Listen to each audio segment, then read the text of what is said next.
Remaja merupakan salah satu aset masa depan bagi bangsa Indonesia. Remaja merupakan keadaan di mana individu mengalami perkembangan atau peralihan dari masa kanak-kanak menuju masa dewasa. Seorang remaja sudah tidak lagi dapat dikatakan sebagai kanak-kanak, namun masih belum cukup matang untuk dikatakan sebagai dewasa. Mereka berada pada masa transisi dan pencarian jati diri mereka melalui beberapa metode seperti coba-coba. Walaupun melalui banyak kesalahan yang dilakukan sering menimbulkan kekhawatiran serta perasaan yang tidak nyaman bagi lingkungan sekitar. Kesalahan yang ditimbulkan mengkhawatirkan bagi lingkungan inilah yang sering disebut sebagai kenakalan remaja.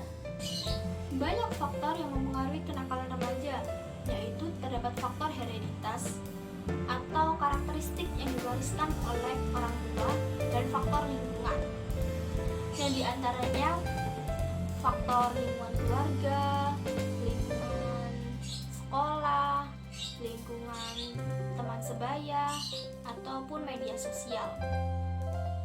Pada lingkungan keluarga yang dipandang sebagai faktor utama penentu terhadap perkembangan anak, yang sebagai pendorong serta sebagai konselor. Yang kedua, pada lingkungan sekolah yang dimana anak dibimbing, diajari, dan mengembangkan potensinya yang menyangkut aspek seperti sikap, moral, intelektual, emosional, sosial, fisik, motoriknya. Yang selanjutnya yaitu faktor melalui kelompok teman sebaya dan juga media sosial, yang di sini mempunyai peran yang cukup penting bagi perkembangan diri seorang remaja.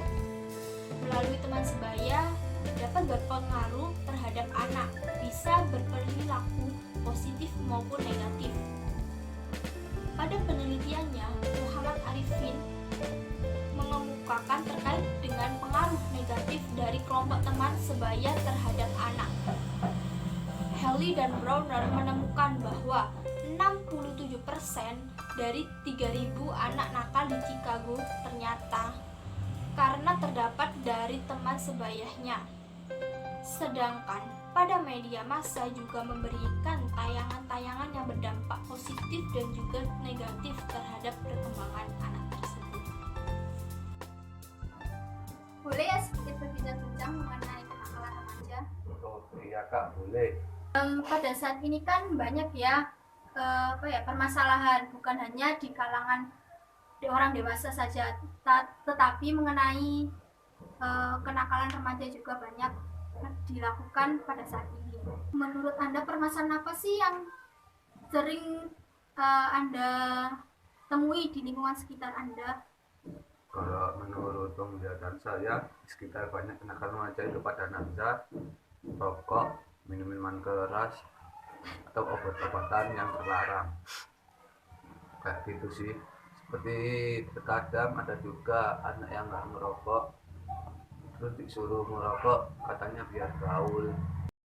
Berarti lingkungan itu sangat mempengaruhi ya? Iya, sangat mempengaruhi juga. Dan kenapa sih mereka melakukan hal seperti itu?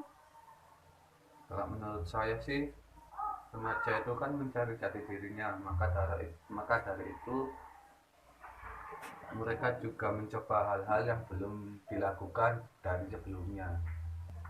Terus kamu pernah tidak menemui mereka melakukan hal seperti itu karena dikekang oleh kedua orang tuanya? Pernah sih, banyak malahan. Bagaimana itu? Kenapa mereka melakukan hal seperti itu? Karena mereka melakukan itu karena kalau tidak suka dikekang, ketika mereka dikekang mereka akan tumbuh tambah melakukan hal yang seperti itu. Berarti mereka memang harus sedikit diawasi tapi tidak terlalu dikekang gitu ya? Iya betul, kurang lebihnya sih kayak gitu. Oke, terima kasih ya atas waktunya. Iya, Dapat disimpulkan sejalan dengan arus globalisasi dan teknologi yang semakin berkembang pesat, arus informasi yang semakin mudah untuk diakses, di sisi lain dapat memberikan dampak negatif bagi seluruh lapisan masyarakat, khususnya pada remaja. Memunculkan perilaku-perilaku yang menyimpang yang sering kali disebut dengan kenakalan remaja. Fenomena kenakalan remaja ini bukan merupakan hal yang baru. Banyak faktor yang mempengaruhi terjadinya kenakalan remaja, baik di lingkungan sekolah, keluarga, maupun di lingkungan masyarakat, entah itu di lingkungan teman sebaya ataupun media masanya. Penanganan ini sangat diperlukan untuk membentuk remaja sebagai individu yang matang dan berkualitas serta mencetak sebagai generasi penerus bangsa. Dapat ditindaklanjuti dengan adanya problem ini, para orang tua disarankan untuk membangun komunikasi yang baik dengan remaja serta menanggapi dengan positif apa yang dilakukan oleh remaja tersebut. Bisa juga melalui tatap langsung ataupun face to face dengan membangun kedekatan emosional dengan remaja. Untuk remaja sendiri, mereka bisa beradaptasi serta menilai pergaulan yang bagaimana yang harus mereka pilih agar mereka tidak terjerumus pada hal-hal yang negatif yang dilakukan oleh kalangan remaja pada saat ini.